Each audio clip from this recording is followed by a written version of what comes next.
If I'm being honest, I must say that I didn't exactly love the way the last run of Bond films wrapped up. To be clear, I'm not down on Daniel Craig. In fact, like many fans, I'm of the opinion that he's the best to ever take the role. The name's Bond. James Bond. But there's no question that his 5-film run as 007 had more ups and downs than an Aston Martin's ejector seat. Casino Royale and Skyfall are surely two of the very best entries in the entire 60-year canon. But Quantum of Solace was undercooked. Spectre was one fat bastard away from being an Austin Powers-style parody. It's always been me, the author of all your pain. Shut your cackle. Come on, let's go, on your bike. And although No Time to Die course-corrected to some extent, its bloated length and bleak tone has meant that I haven't felt the need to return to it since its 2021 release. No Time to Die? More like No Time to Rewatch. And that really was a blow. After a 3-hour hands-on with 007 First Light at a recent Bilibili First Look event in Shanghai, my biggest takeaway from IO Interactive's upcoming spin on Ian Fleming's Super Spy series is that it feels like the fresh start that Bond fans deserve. We're now 5 years on from the end of the Daniel Craig saga, and with precious few confirmed details surrounding the next big screen outing for Bond, besides the welcome hiring of Dune director Denis Villeneuve, it appears unlikely we'll be getting a new Bond movie for another 2 years at least. I know. That could well end up being the longest break between Bond movies in the series' history. Thus, the imminent release of 007 First Light could not be better timed, and I'm pleased to say that from what I've played so far, I couldn't imagine a better way to break the big Bond drought.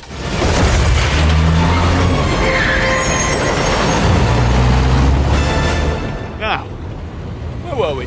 Of course, if we're talking Bond games, the wait for a new release has been exponentially longer, and given the last Bond game was the thoroughly dreadful 007 Legends in 2012, the wait for a good Bond game has been even longer still. Don't just take my word for it, take my word for it from 14 years ago. It's simply a disaster. There hasn't been a product so ill-fitting of James Bond since Sean Connery's girdle in Never Say Never Again. Now with IO Interactive, it feels like we're finally back in safe hands. With its Hitman series, the Danish developer has more or less been making James Bond games in all but name for well over 2 decades at this point. And its expertise in stealth and subterfuge certainly seems more tailor-made for 007 than a Tom Ford suit.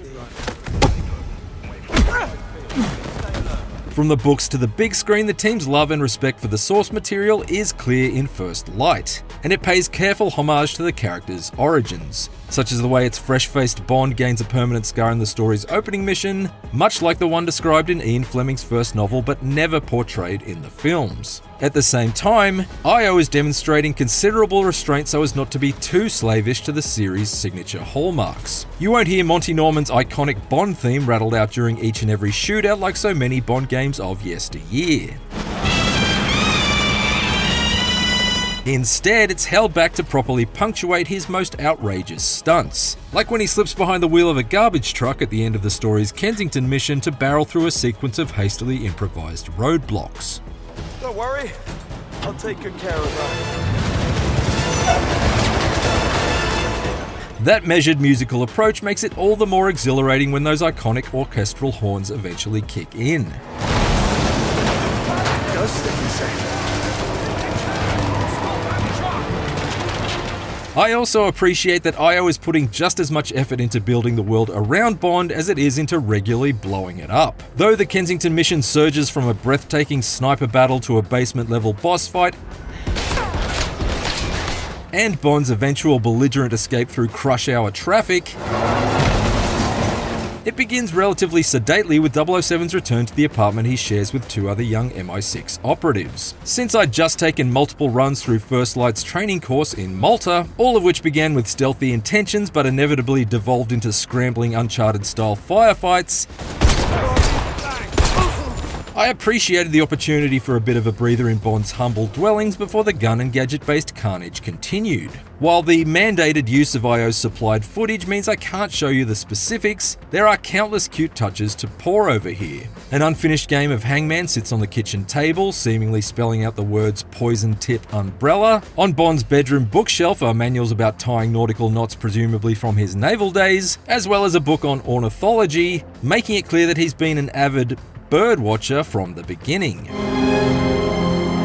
There's also a photo of a young Bond with his parents and a silver brooch left by his late mother to study up close. I can't really recall a previous Bond game that has taken the time to flesh out 007's character to this extent, and, although it may sound somewhat minor in the scheme of things, I genuinely enjoyed these small touches just as much as the ensuing over-the-top action spectacle. You can even stop to mix yourself a cocktail at the drinks cabinet. You know, that's not half bad. The many tiny yet vital details like this really helped me to quickly buy into this new Bond, as did the drama of the opening naval mission in Iceland that goes awry and lays the platform for his recruitment into MI6. IO's decision to make this an origin for the youngest ever Bond, not counting James Bond Jr. because of course I'm not, means that everything that would otherwise come across as a tired trope is instead presented in a fresh light, or indeed a first light. I thought you'd be older. Sorry to disappoint. No, you haven't. We get to experience the intensity and hesitance of Bond's first kill, the first time that he charms his way into a private party, and the first time he absently sips from a poisoned glass of champagne because he's too distracted by a new female friend. That then leads to Bond's first chair-bound interrogation that uses a nifty provoke and stall minigame to create a level of tension very much on par with the not-so-friendly private chat with Le Chiffre in Casino Royale. Mercifully minus the wince-inducing knotted rope wax to Bond's dangling double O's. Ah! To the right! To the right! To the right! You are a funny man, Mr. Bond. All of it feels entirely new to the character, reinforced by a performance from actor Patrick Gibson that has the cocky confidence of youth, but perhaps not all of the wisdom of experience. You have less than 1% chance of success. Now stand down. I'll take those odds. Bond.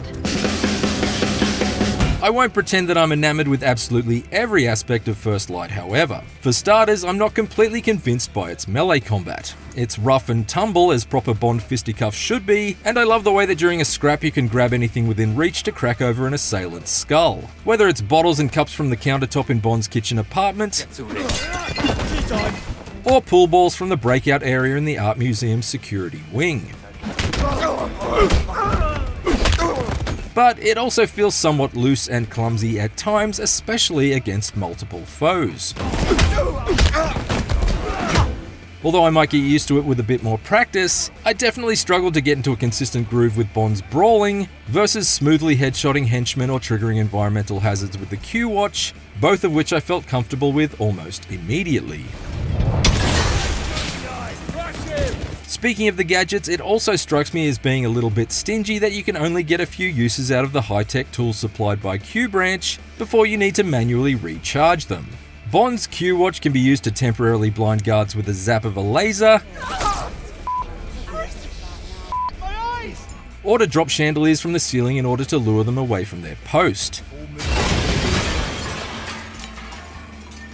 But the use of each sneaky skill results in a substantial hit to Bond's watch battery. I can understand the need to put restrictions on the player so that they're not constantly triggering technological traps like they're home alone in an Apple store. But even so, it does feel a little bit video gamey to regularly stop what you're doing in order to rummage around for conveniently placed car batteries in an attempt to scrounge up some juice. Putting on a good show, Bond. Bond's gadgets should feel cutting edge. Not like they all have the battery stamina of a 5-year-old iPhone you keep in your desk drawer on the off chance your new one is lost. A simple cooldown timer may well have sufficed. Still, much like the scar on Bond's cheek, these small blemishes don't really detract from the overall appeal of First Light, and unlike his power-hungry gadgets, I've come away from my hands-on completely energized and desperately keen to see more. I can't wait to see how the mischievous sense of humor regularly on display in IO Interactive's Hitman games translates to a potentially calamitous tour of MI6's Q-Branch. I'm dying to get behind the wheel of the new Aston Martin Valhalla, which is a hybrid for the first time in the series because apparently even super spies aren't immune to the current oil crisis. I also couldn't help but notice that the signature gun barrel graphic was conspicuously absent from First Light's opening, which makes me wonder exactly which major moment in this origin story is such an iconic sequence being saved for. We'll get answers soon enough, since 007 First Light is set to arrive on PlayStation 5, PC and Xbox Series XS on May 27th, with a Switch 2 version set to release sometime later in the year. It's been a long time between drinks for fans of James Bond games, but from what I've seen so far, this one is set to go down more smoothly than a freshly shaken martini. For more 007 First Light, be sure to check out our recent hands-on preview, as well as the official Rules of Spycraft trailer, and for everything else, stick with IGN.